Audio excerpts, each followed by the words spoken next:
The morning sun cast long shadows across the twisted metal and scorched concrete of Pearl Harbor as Lieutenant Commander Joseph Rochefort hunched over his desk, surrounded by towers of intercepted Japanese messages. It was late April 1942, and the cryptanalyst hadn't seen his family in weeks. His uniform was wrinkled, his eyes bloodshot, but his mind was sharper than ever. Something big was coming. He could feel in the patterns of enemy communications, in the increased radio traffic that flowed through Station Hypo like a river threatening to burst its banks. Outside his windowless office in the basement of the 14th Naval District Administration Building, the Pacific Fleet was a shadow of its former self. For battleships lay on the harbor bottom. Hundreds of aircraft had been destroyed. More than 2,000 Americans had died on that infamous December morning. The Japanese had struck with precision and overwhelming force, leaving America's Pacific defenses in ruins. But Rochefort knew something the Japanese didn't. The Americans weren't beaten. They were learning, adapting, and preparing to strike back. "Sir, another intercept from the Japanese Fourth Fleet," said one of his crypt analysts, placing a freshly decoded message on Rochefort's cluttered desk. The young officer's face showed the strain of endless hours spent wrestling with the enemy's naval code. They're requesting additional supplies for something called Operation MI. Rochefort's tired eyes suddenly blazed with intensity. For weeks, his team had been tracking fragments of a massive Japanese operation. The enemy was planning something that would dwarf even Pearl Harbor. But where? When? The coded designation AF appeared repeatedly in the intercepts, taunting them with its mystery. If they could crack this puzzle, they might turn the tide of the entire war. Admiral Chester Nimitz stood at the window of his headquarters, gazing out at the salvage crews still working to raise the sunken battleships. The white-haired Texan had taken command of the Pacific Fleet at its darkest hour, inheriting a demoralized force and an enemy that seemed unstoppable. Behind him, his intelligence officer, Commander Edwin Layton, cleared his throat nervously. Admiral Rochefort's team believes they've identified a pattern in the Japanese communications. Layton reported something major is being planned for early June. The scale suggests it's their largest operation since the war began. Nimitz turned from a window, his ice-blue eyes focused intently on Layton. The Admiral had learned to trust his intelligence officers even when their conclusions seemed impossible. Unlike many senior commanders who dismiss code daring as unreliable guesswork, Nimitz understood that information was the most powerful weapon in modern warfare. "How certain are they?" Nimitz asked, his voice carrying the weight of command. Every decision he made could mean life or death for thousands of sailors and Marines. "Rosar stakes his career on it, sir," Layton replied without hesitation. He believes the target is somewhere in the Central Pacific. His team is working around the clock to pinpoint the exact location. The Admiral nodded slowly. If Rochefort was right, this could be the opportunity they desperately needed. The Japanese have been advancing across the Pacific like a tidal wave, capturing island after island, building an empire that stretched from home islands to the shores of Australia. But every empire had its limits, and perhaps the enemy was finally overreaching. Down in the Cryptanalysis Center, Rochefort Ford's team worked with feverish intensity. The basement room was thick with cigarette smoke and the smell of stale coffee. Banks of IBM tabulating machines clattered endlessly, sorting through thousands of code groups. Men and women in rumpled uniforms pored over worksheets, searching for patterns in the seemingly random characters. "I've got something," announced Lieutenant Commander Wesley Hamright, one of Rochefort's top CRYP analysts. The Japanese keep referencing water desalination equipment for AF. Why would they need special water supplies for a major naval base? Rochefort felt the pieces clicking into place, a location that would need additional water supplies, somewhere strategically important enough to warrant a massive operation. His mind raced through the possibilities, and suddenly he knew it had to be Midway at the tiny American outpost that guarded the approaches to Hawaii. One of his subordinates, Lieutenant Commander Jasper Holmes, proposed an ingenious plan. What if we have Midway report water supply problems? If the Japanese mention it in their coded traffic, we'll know AF is Midway. Get me a secure line to Layton, Rochefort ordered.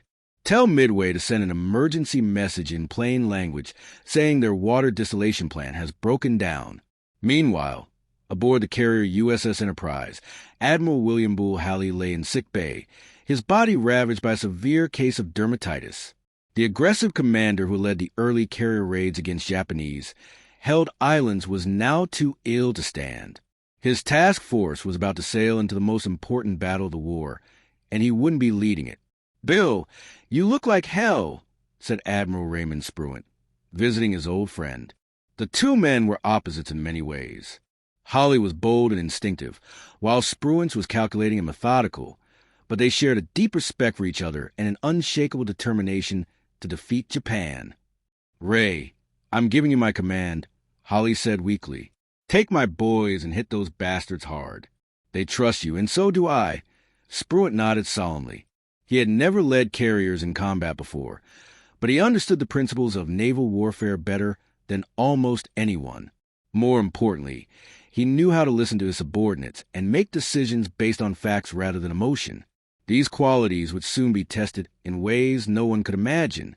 On Midway itself, Marine Colonel Harold Shannon inspected his ragtag collection of aircraft. The tiny atoll's air group was a mixed bag of obsolete Brewster Buffalo fighters already proven inferior to the Japanese Zero, alongside a handful of newer Wildcat fighters and various bombers. His pilots were mostly green, fresh from training with little combat experience. "Colonel, are we really expected to stop the Japanese Navy with these?" asked Major Lofton Henderson, gesturing at the lined-up Buffaloes. The Marine aviator knew the reputation of these planes, nicknamed flying coffins by their pilots. "We'll stop them or die trying," Shannon replied grimly. "Every minute we can delay them gives the Navy a better chance to hit their carriers. That's our job, Major. Buy time with everything we've got." Back at Pearl Harbor, confirmation came through that electrified Rashford's team. Japanese intelligence had reported in their coded messages that AF was experiencing water shortages. The target was definitely Midway. Armed with this crucial intelligence, Nimitz called his senior commanders to an urgent meeting. "Gentlemen, we know where they're going and approximately when," Nimitz announced to the assembled officers. "The Japanese are sending at least 4 carriers to attack Midway in early June. This is our chance to ambush them." Captain Miles Browning, Hawley's chief of staff, who would now serve under Spruant, studied the intelligence reports. "Sir, our pilots are reporting at least 6 Japanese carriers operational. If they bring them all, they won't," Nimitz interrupted with quiet confidence. "Our intelligence indicates they're splitting their forces. 2 carriers are heading for the Aleutians as a diversion. That leaves 4 for Midway, and we'll be waiting with 3. The mathematics were still daunting. The Japanese carriers, Akagi, Kaga, Soryu, and Hiryu, were veterans of Pearl Harbor and the Indian Ocean raids. Their pilots were the best in the world with years of combat experience. The American carriers, Enterprise, Hornet, and Yorktown, had brave crews, but far less experience. Moreover, Yorktown had been badly damaged at the Battle of Coral Sea and was limping back to Pearl Harbor. How long to repair Yorktown? Nimitz asked, turning to his maintenance officer. 3 months minimum, Admiral. She took bomb hits that went deep into her structure. There's significant damage to her flight deck and fuel systems. "You have 3 days, Nimitz said flatly. "Whatever it takes, I want that ship operational and sailing with the others." The maintenance officer's jaw dropped, but he saw the determination in Nimitz's eyes. "Yes, sir. We'll work around the clock." As May drew to a close, Pearl Harbor became a hive of desperate activity. 1,400 workers swarmed over Yorktown, welding, hammering, and installing new equipment. The repairs that should have taken months were compressed into 72 hours of superhuman effort. Men worked until they collapsed from exhaustion, knowing that every rivet they drove, every plate they welded might make the difference between victory and defeat. Lieutenant Commander John Thatch, one of the Navy's premier fighter tacticians, gathered his pilots aboard Yorktown. He had developed new tactics, specifically to counter the superior maneuverability of the Japanese Zero, which had dominated every aerial engagement so far. "Listen up," Thatch addressed his young aviators. "The Zero can outturn us, outclimb us, and it's faster, but it's lightly built. Our Wildcats can take punishment and keep flying. We're going to use a new formation I call the Thatch Weave. Work in pairs. cover each other, and never try to dogfight a 0 one-on-one. Among the pilots was Enan George, fresh from flight school with barely 300 hours of flight time. The young Texan tried to hide his nervousness as Thatch explained how they would attack the Japanese fleet. The torpedo bombers would go in low and slow, perfect targets for enemy fighters and anti-aircraft fire. Everyone knew it was practically a suicide mission, but no one voiced their fears. In the intelligence offices, analysts worked to piece together the complete Japanese order of battle. They knew Admiral Isoroku Yamamoto, the architect of Pearl Harbor, was personally commanding the operation. The strike force would be led by Admiral Chuchi Nagumo, who had commanded at Pearl Harbor. The intelligence painted a picture of overwhelming Japanese confidence. They were coming to finish what they had started 6 months earlier. They're bringing everything, reported one of Nimitz's planning officers. Battleships, cruisers, destroyers, transports with invasion troops. They intend to take Midway and use it as a base for further operations against Hawaii. Let them come, Nimitz responded calmly. The bigger the force, the more they have to lose.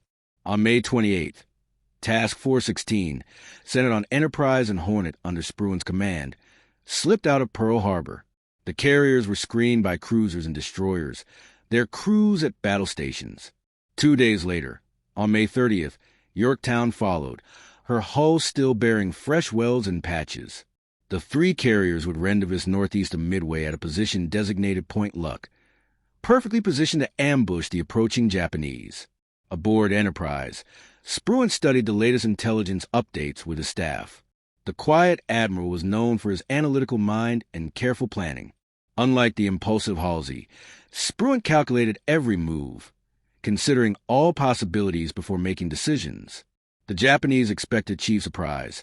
Spruan told his staff, "They believe our carriers are still in the South Pacific or back at Pearl Harbor. That overconfidence is our greatest advantage. We must use it wisely." Commander Wade McClusky, commanding Enterprise's air group, prepared his pilots for what lay ahead. A veteran naval aviator, McClusky understood both the capabilities and limitations of his aircraft and men. "When we find their carriers, we hit them with everything we've got." McClusky briefed his squadron commanders. "The dive bombers will attack from high altitude, while the torpedo planes go in low. Fighter cover will be limited, so speed and surprise are essential."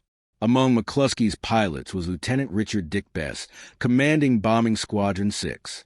Bess was known for his exceptional accuracy in dive bombing, a skill that would soon prove crucial. He gathered his own pilots for a more detailed briefing.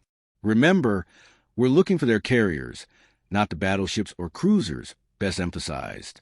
"I don't care how tempting the other targets look. We sink their carriers, and we win this war."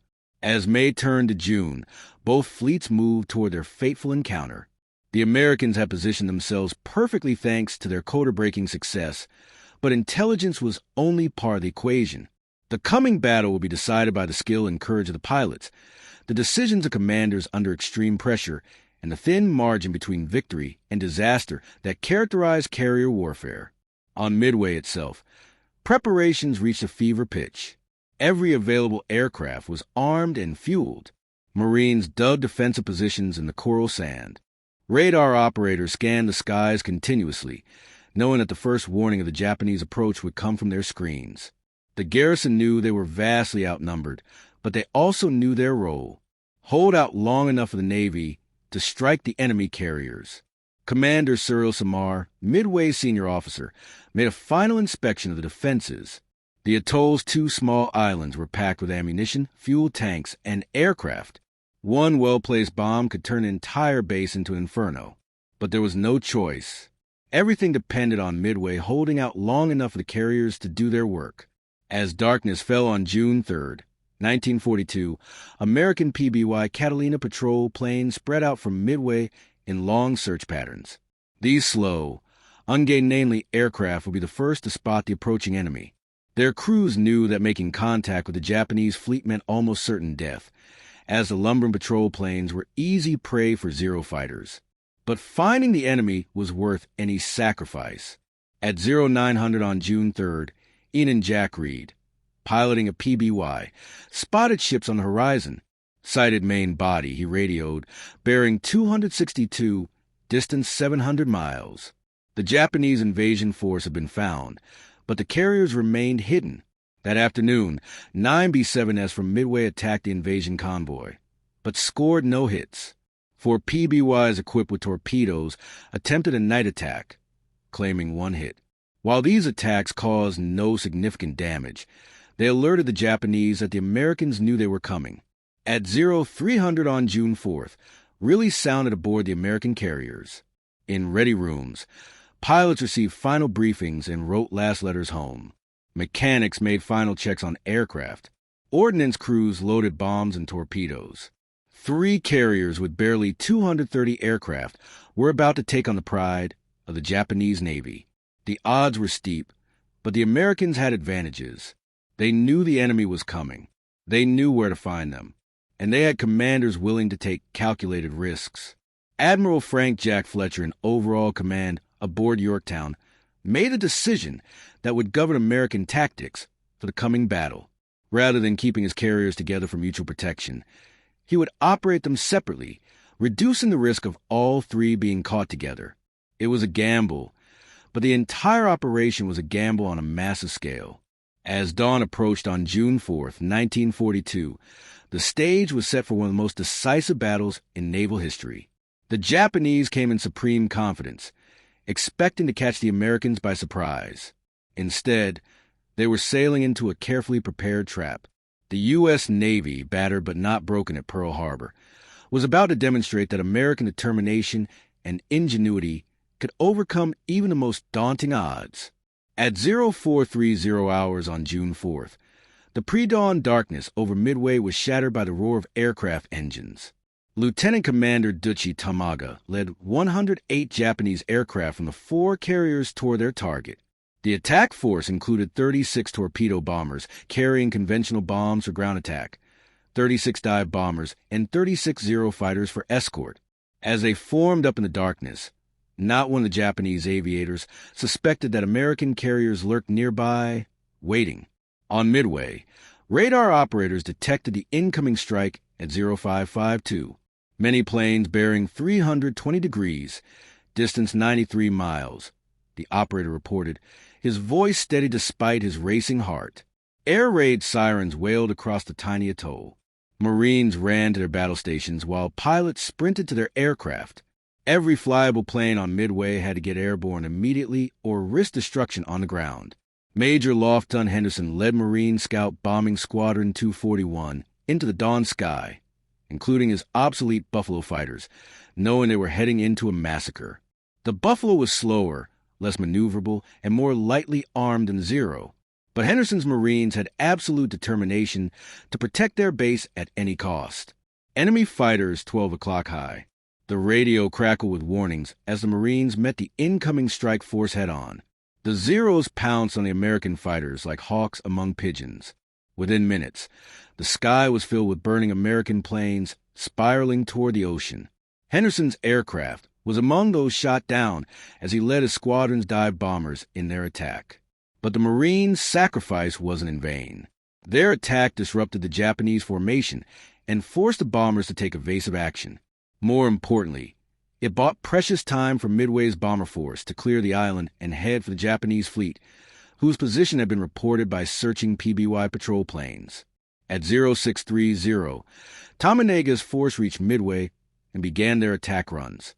Bombs rained down on the airfield, fuel tanks, and defensive positions. The island's anti-aircraft guns blazed away, filling the sky with black puffs of smoke. A direct hit on the power station knocked out Midway's radar. Another bomb set the fuel tanks ablaze, sending thick columns of smoke into the morning sky. But as Tamanaga circled to assess the damage, he realized the attack had failed in its primary objective. The runways were cratered but reparable. Many defensive positions remained intact. Most critically, they had destroyed few aircraft on the ground because the Americans had gotten them airborne in time.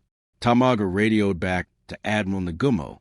There is need for a second attack wave. This message would trigger a chain of decisions that would determine the battle's outcome. Aboard the Japanese carrier Akagi, Admiral Nagumo faced a dilemma. He had held back 93 aircraft armed with anti-ship weapons, torpedoes, and armor-piercing bombs in case American ships appeared. Should he rearm them with ground attack weapons for a second strike on Midway, or keep them ready for naval targets? At 0715, Nagumo made his fateful decision: rearm the aircraft with bombs for land attack. Crews immediately began the laborious process of removing torpedoes and replacing them with conventional bombs. It was dangerous work on crowded hangar decks with armed ordnance being moved around volatile aviation fuel and ammunition.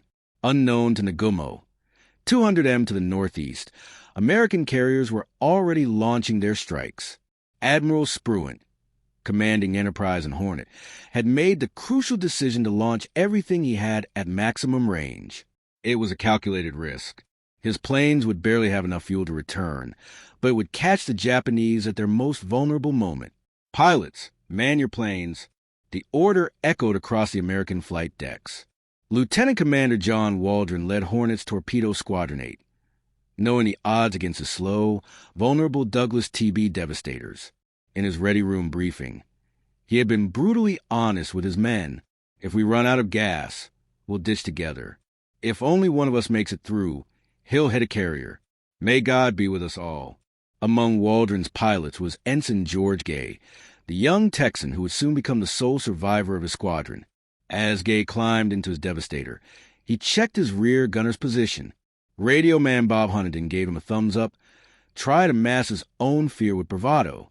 By 800, the American strike was airborne but scattered. The different squadrons became separated in the clouds, each group proceeding independently toward the estimated Japanese position. This lack of coordination would prove both a weakness and paradoxically a strength in the coming engagement. Meanwhile, Nagumo's problems were multiplying. At 0728, a scout plane from the cruiser Tone finally reported 10 enemy surface ships bearing 10 degrees, distance 240 miles from Midway, course 150 degrees, speed 20 knots. The pilot hadn't identified ship types, a crucial oversight that left Nagumo uncertain whether he faced carriers or merely a surface force. "Suspend rearming operations," Nagumo ordered, but confusion reigned on the Japanese hangar decks. Some aircraft were fully rearmed, others were half converted, and ordnance was scattered everywhere in a rush to complete the changeover. The delay would prove fatal. At 0820, the Tone scout plane sent another report that chilled Nagumo's blood. Enemy ships are accompanied by what appears to be a carrier. The Americans had carriers at sea, and his own aircraft were in chaos, caught between configurations. Worse, his first strike wave was returning from Midway, low on fuel, and needing to land immediately. The first American attacks came from Midway-based aircraft, Marine dive bombers, and Army B-7S attacking from high altitude. These uncoordinated attacks scored no hits, and the Japanese carriers easily evaded the falling bombs. Zero fighters slaughtered the Marine planes, but each failed attack forced the Japanese carriers to maneuver, delaying flight operations. At 0920, Lieutenant Commander John Waldron spotted the Japanese fleet through breaks in the clouds. His torpedo squadron was alone, having become separated from the fighters and dive bombers. Waldron knew attacking without fighter cover was suicide, but he also knew this might be their only chance. "Attack immediately," Waldron ordered, leading his 15 Devastators down toward the Japanese carriers. The Zeros were waiting. As the slow torpedo bombers lumbered toward their targets at wave-top height, the Japanese fighters attacked ferociously. One by one, the Devastators burst into flames and crashed into the sea. Ensign Gay watched in horror as his squadron mates died around him. Waldron's plane was hit and cartwheeled into the ocean. Others exploded in midair or broke apart under the concentrated fire.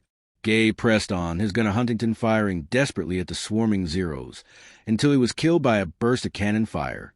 Gay released his torpedo at the carrier Soryu, then flew directly over the ship, so low he could see the faces of Japanese sailors. Moments later, his plane was riddled with bullets and crashed into the sea. Wounded but alive, Gay inflated his life jacket and hid under a floating seat cushion, becoming an unwilling spectator to the battle's climax. Torpedo Squadron 8 had been annihilated. All 15 Devastators were shot down. Of 30 men, only George Gay survived. Their torpedoes, plagued by technical problems, either missed or failed to explode, but their sacrifice had not been in vain. The attack had pulled the Japanese fighter cover down to sea level, leaving the high altitudes undefended. More American torpedo squadrons arrived and met similar fates. Enterprise's Torpedo Squadron 6 lost 10 of 14 aircraft. Yorktown's Torpedo Squadron 3 lost 10 of 12. The obsolete Devastators and their defective torpedoes seemed to validate Japanese confidence in their superiority. But the repeated attacks were forcing constant evasive maneuvers, preventing Nagumo from launching or recovering aircraft. By 20, the Japanese carriers were in chaos. Returning aircraft from a Midway strike circled overhead, desperately low on fuel. The flight decks were crammed with aircraft being refueled and rearmed. Bombs and torpedoes were scattered on the hangar decks. Fire safety procedures were being ignored in the rush to prepare a strike against the American carriers. It was at this moment of maximum vulnerability that Commander Wade McClusky arrived overhead with 33 dive bombers from Enterprise.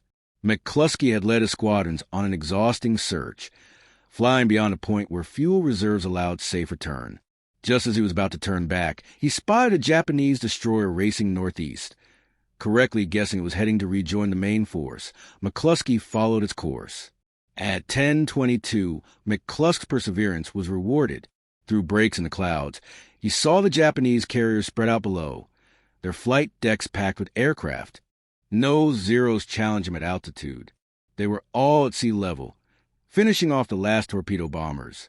McClusky split his force, assigning squadrons to different targets, and gave the order millions of Americans had been waiting for since Pearl Harbor: attack immediately. Lieutenant Dick Best led his squadron toward Akagi, Nagumo's flagship. As he pushed over into his dive, Best kept his eye on the growing shape of the carrier. At 2,500 feet, he released his 1,000-pound bomb and pulled out sharply. Behind him, his wingmen followed in precise sequence. Most bombs missed. The pilots were exhausted in diving through anti-aircraft fire, but Best's bomb was perfectly placed. It punched through Akagi's flight deck and exploded in the hangar deck among fueled and armed aircraft. The result was catastrophic. Secondary explosions rippled through the ship as fuel and ordnance detonated in a chain reaction. Within minutes, Akagi was an inferno. Simultaneously, Kaga was hit by at least 4 bombs from McClusky's other squadron. The hits started uncontrollable fires among the packed aircraft. At nearly the same time, Lieutenant Commander Max Leslie's dive bombers from Yorktown scored 3 direct hits on Soryu in a textbook attack. Within 6 minutes, 3 of Japan's premier carriers were burning wrecks. From his hiding place in the water, Inenge watched the Japanese carriers explode. The ships that had seemed so invincible moments before were now funeral purse. He could see Japanese sailors abandoning ship, leaping into the oil-covered ocean to escape the flames. The bodies of his squadron mates floated nearby, but their sacrifice had made this moment possible. Admiral Nagumo, forced to transfer his flag from the burning Akagi to a cruiser, was in shock. 3/4 of his striking power had been eliminated in minutes. Akagi, Kaga, and Soryu were finished. Only Hiryu remained operational, racing northwest to escape while launching a counter-strike. The Japanese Navy's aura of invincibility, built through 6 months of victories, had been shattered. But the battle wasn't over. Hiryu's counter-strike found Yorktown early that afternoon. Despite determined defense by fighters and anti-aircraft fire, Japanese dive bombers scored 3 hits that left the American carrier burning and listing. Damage control parties fought desperately to save the ship, and their efforts seemed successful until a second strike by torpedo bombers put 2 more torpedoes into Yorktown's hull. Admiral Fletcher transferred to a cruiser, passing tactical command to Spruant. Yorktown's crew abandoned ship, but the tough carrier refused to sink.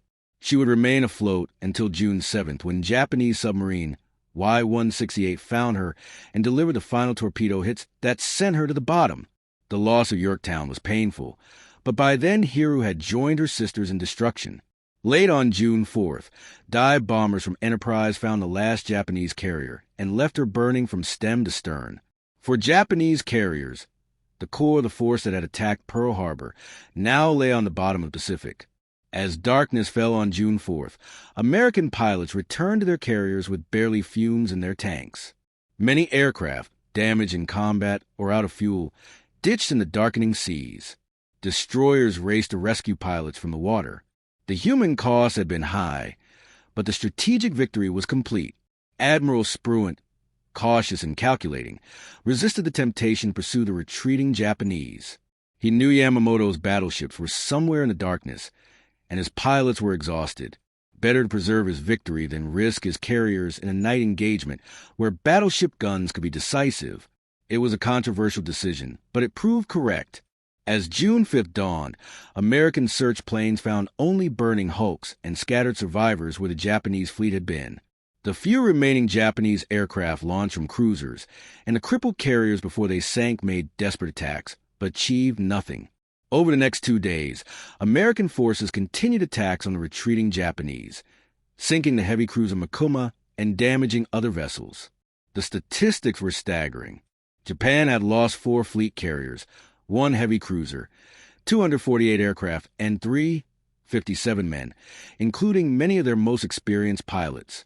The Americans had lost 1 carrier, 1 destroyer, 147 aircraft, and 362 men. But the numbers only told part of the story.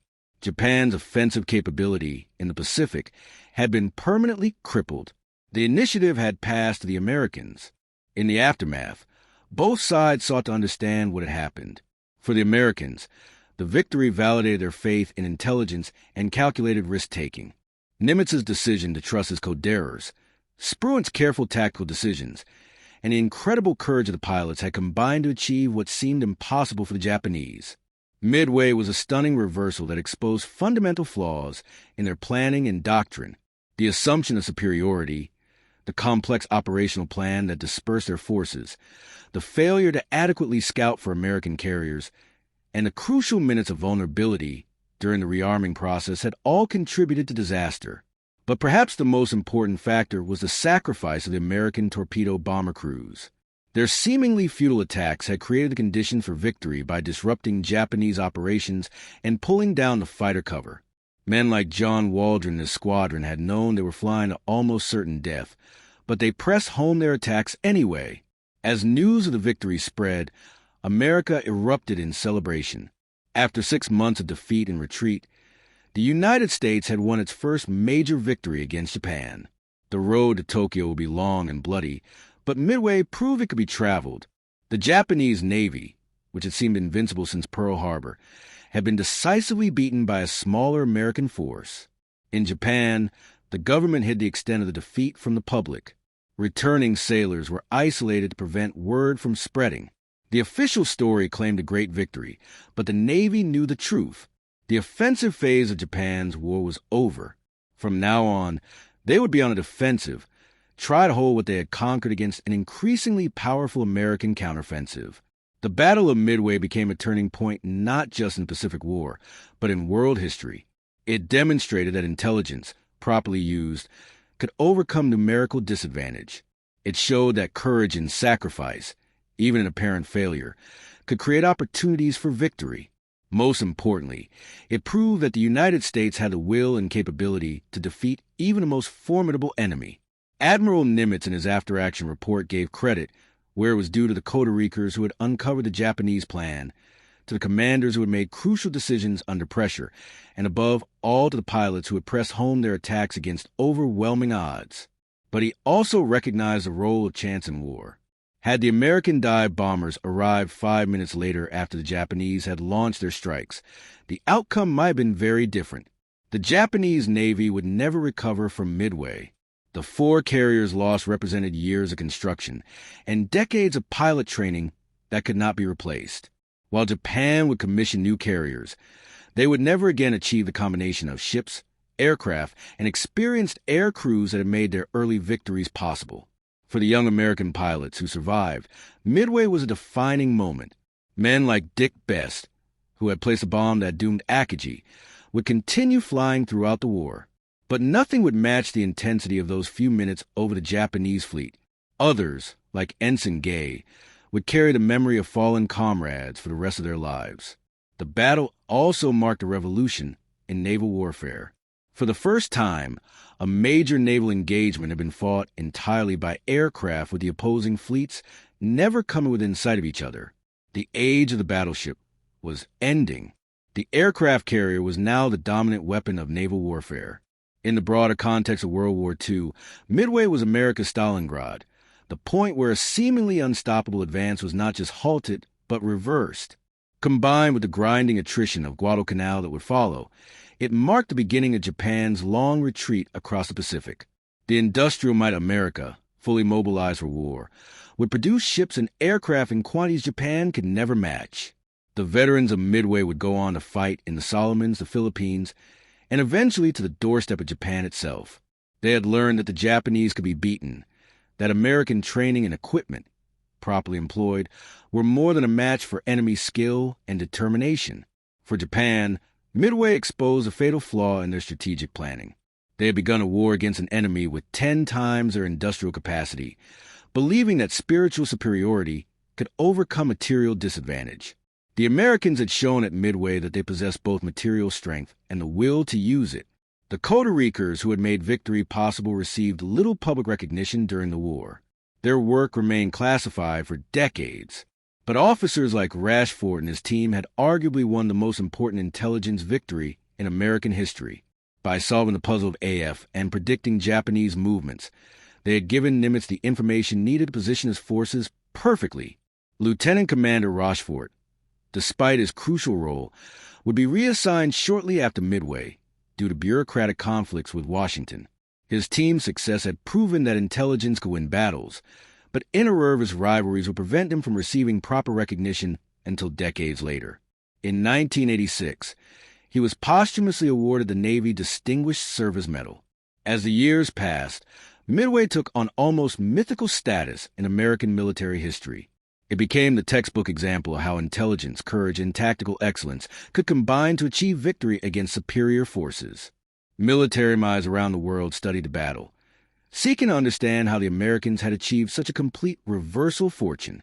The human dimension of Midway should never be forgotten. Behind the strategic movements and tactical decisions were individual acts of heroism that determined the outcome. The Marine pilots who flew obsolete fighters against Zeros, the torpedo bomber crews who pressed their attacks without fighter cover, the dive bomber pilots who searched past the point of safe return, the damage control parties who saved ships, all contributed to victory. The Battle of Midway proved that democracies could fight and win against totalitarian enemies.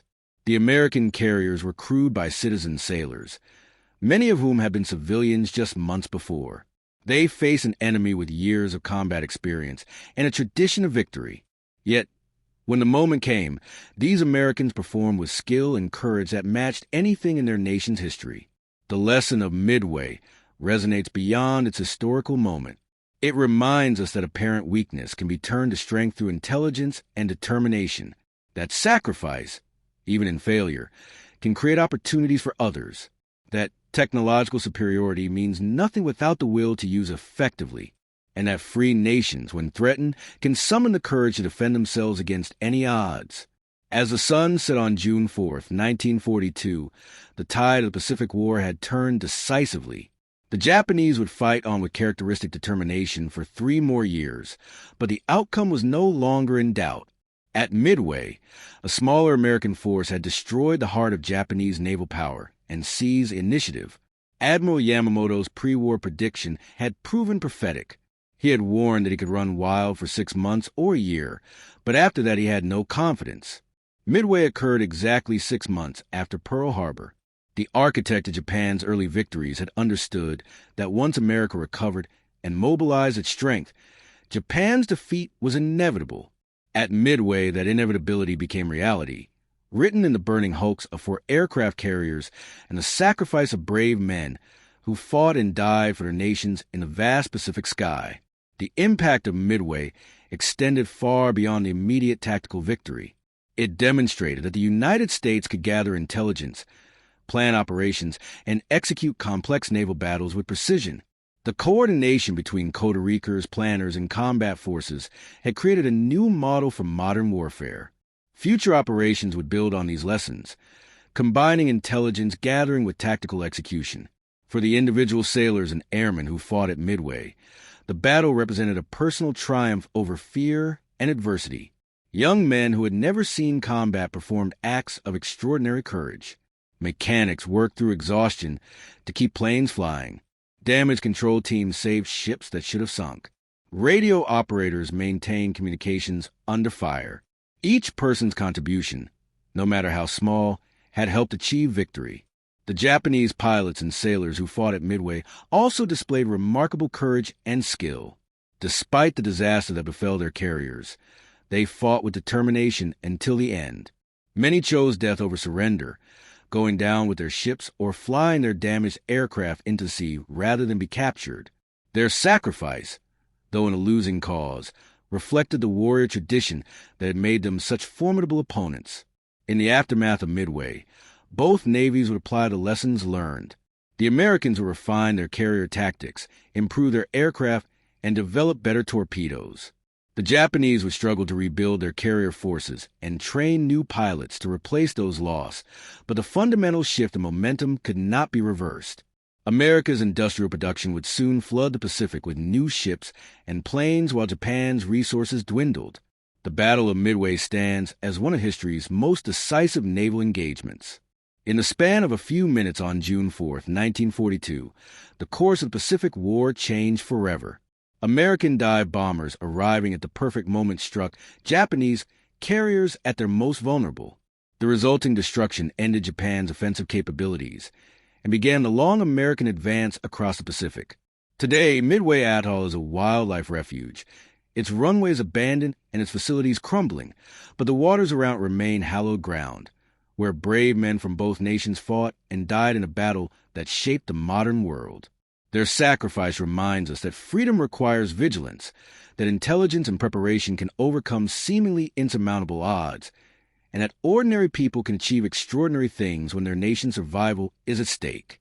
The legacy of Midway lives on in the United States Navy's emphasis on intelligence, carrier aviation, and flexible tactics.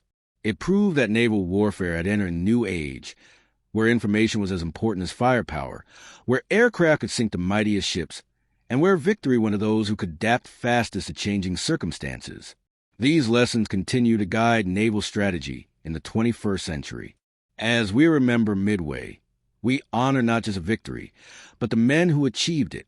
From Admiral Nimitz making strategic decisions at Pearl Harbor to Ensign Gay floating in the ocean, watching his squadron sacrifice bear fruit. Each participant played a vital role. Their combined efforts turned potential defeat into decisive victory, changing the course of history and demonstrating that free peoples, united in purpose, can overcome any challenge. The Battle of Midway was more than a military victory. It was a triumph of intelligence over ignorance, preparation over complacency, and courage over fear. It showed that America had the will and ability to fight a global war and win. Most importantly, it proved that the values of democracy and freedom defended by brave men and women could prevail against tyranny and aggression. That lesson learned in the waters around a tiny Pacific atoll remains as relevant today as it was on that fateful June morning in 1942.